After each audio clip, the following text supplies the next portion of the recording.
Hello and welcome to QKit Tutorials. In this video, we will discuss the quantum circuits for quantum Fourier transforms. Quantum Fourier transforms, or QFTs, find applications in well-known quantum algorithms like quantum period finding or Shor's factorization algorithm. QFTs are similar to classical Fourier transforms, but they transform the superpositions of a quantum state. Let us now see how to build a quantum circuit for QFT using QKit tool, which enables a classical simulation of a quantum circuit. The simplest and most efficient way is to use the QFT gate in the list of quantum gates here.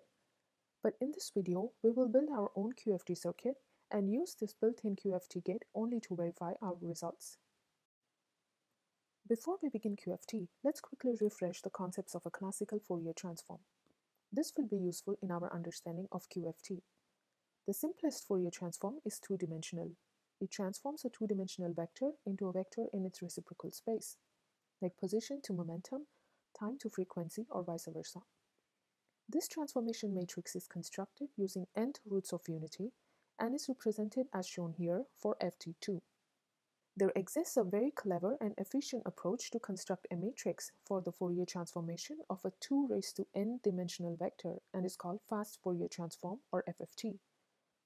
Although this approach is used for any other dimension, we will restrict ourselves to 2 raised to n dimensional vectors in this video. This is an FT4 matrix for a 4-dimensional input vector that uses previously computed FT2 matrices. Notice how the rows must be rearranged for FFT to take this form. The rows with even indices 0, 2 are together on top, and those with odd indices 1 and 3 are together at the bottom of this vector.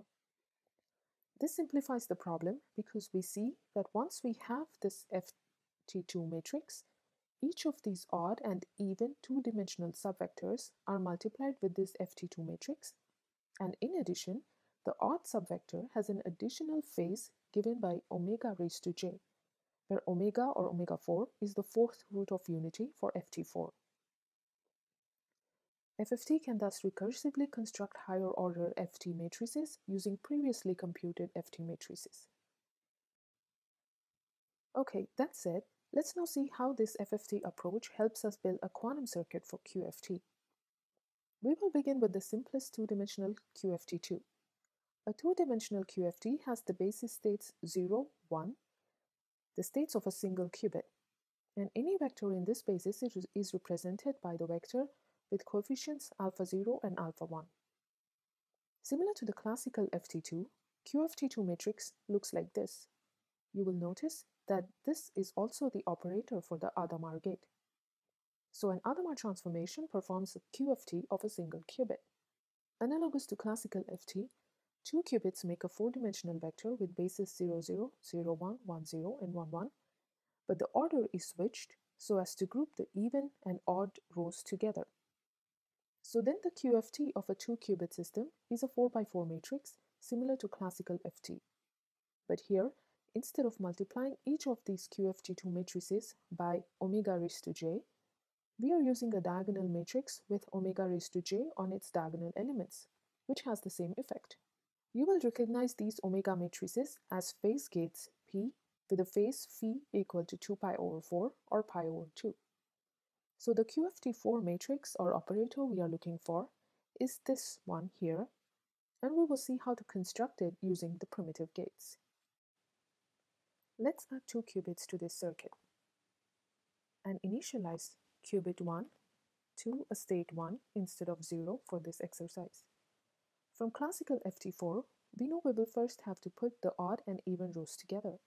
So we need an operator that transforms this vector 0, 0, 0, 1, 1, 0, 1, 1 to 0, 0, 1, 0, 0, 1, 1, 1, so you get the odd rows 1 and 3 at the bottom. This is just a swap operation. So we will first add a swap gate to these 2 qubits.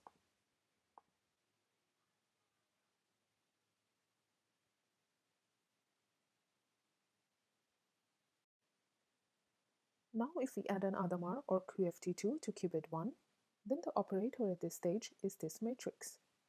Remember, this matrix here is our target for QFT4. So let's add an Adamar to qubit 1, which is also the QFT2 operator.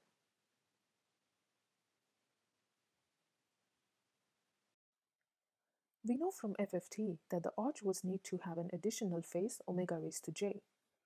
So we only multiply the odd-rows or the bottom elements of the vector with the phase gate p with phi equals pi over 2. And we know whether a state has odd or even index by looking at its least significant bit, qubit 1 in this case.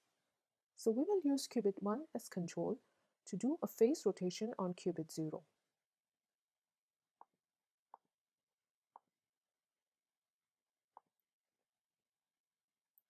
With phase phi equal to minus pi over 2 or minus 2 pi over 4.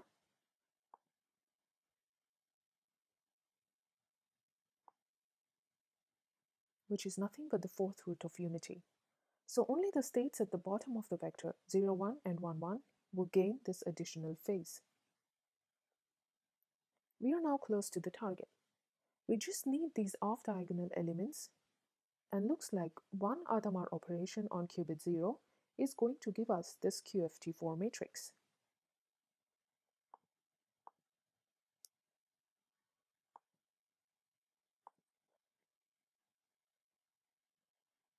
Okay, we have now built the QFT4 circuit for QFT of 2 qubits. Let's run the simulation and check the results.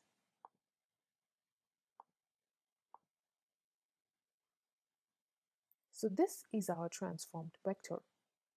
Let me save the circuit so I can load this again later.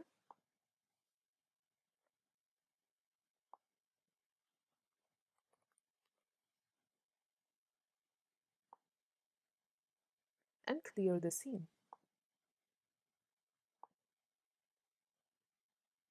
Now we can check what is the result we should be expecting. So add 2 qubits again, update the initial state of qubit 1, and this time let's use the built-in QFT gate.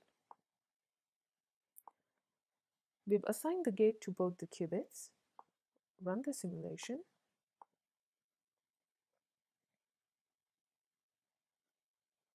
and this is exactly the same vector we got from our QFT4 circuit earlier. Let us look at another interesting detail. Loading the QFT4 circuit we just built, and here we have used the gates in this order: a swap gate, an Adamar on qubit 1, control phase gate with phi equals minus pi over 2, and an Adamar on qubit 0. We could also have reversed the order of these gates. Since this circuit is unitary, its inverse operation will just be its conjugate transpose. So when we invert this sequence of gate operations here, we still expect to get the same results. You can simply multiply the matrices and check the results out yourself. Here, let's try to build this alternate approach to a QFT circuit. Starting afresh, add 2 qubits, initialize qubit 1 to a state 1 as before. Now let's first add an Adamar gate to qubit 0.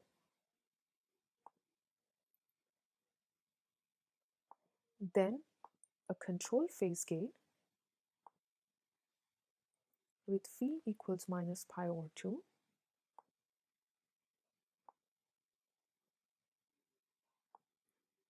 an Adamar gate on qubit 1, and finally the swap gate.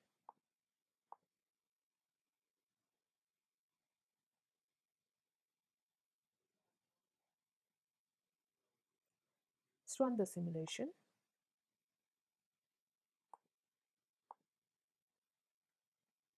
And the result is same as before.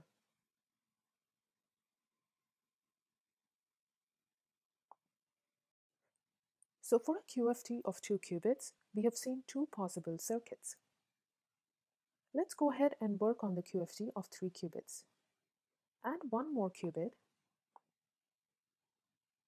to this circuit, and we will leave the initial state of this qubit at 0. Let us delete this swap gate, since we have more gate operations to do before swapping the qubits. This part of the circuit here, we already know this is QFT4.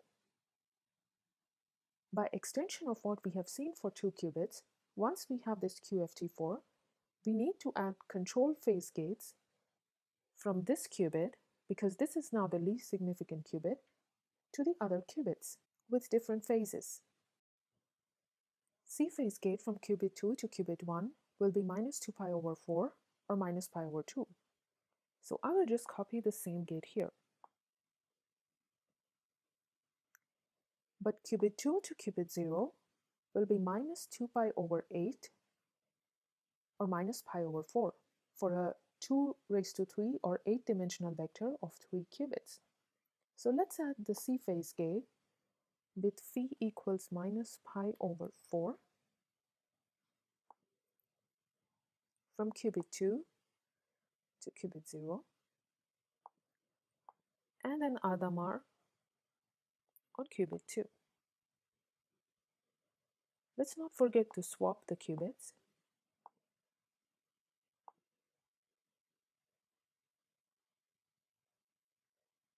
Now if you work the math out, you will see it is sufficient to just swap qubit 0 and qubit 2. Now we are ready to simulate.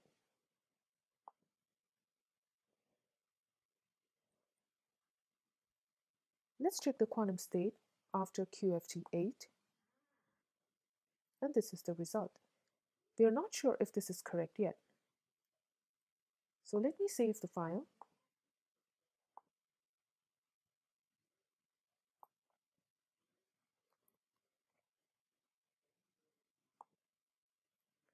Clear this scene.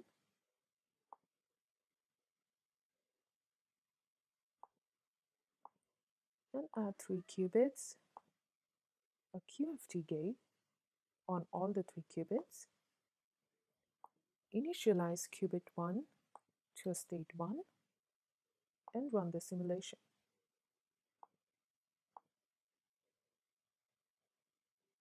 And we see we have the same state as the circuit we built gave us. That's good. Going back to the circuit,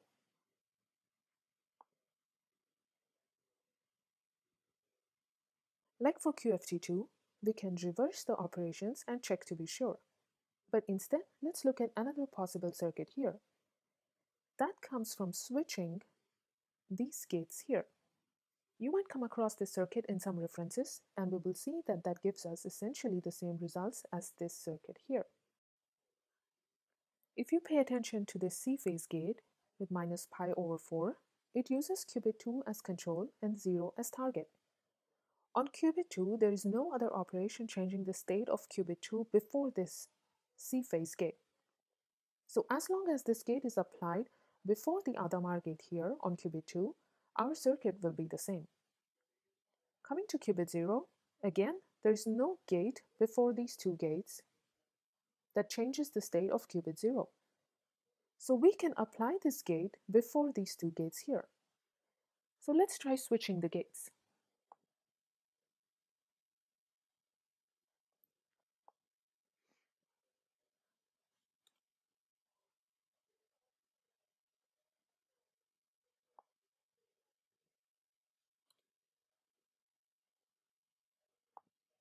And run the simulation.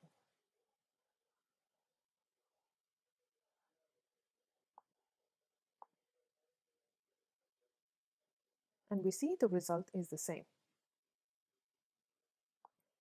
You will see this circuit more often in other references, but we have also seen its variations in this video. Feel free to make your own QFT circuits using QKit. The link is included in the description below. We would love to hear from you about your experience with QKit. Hope you found this video useful. Have a good day.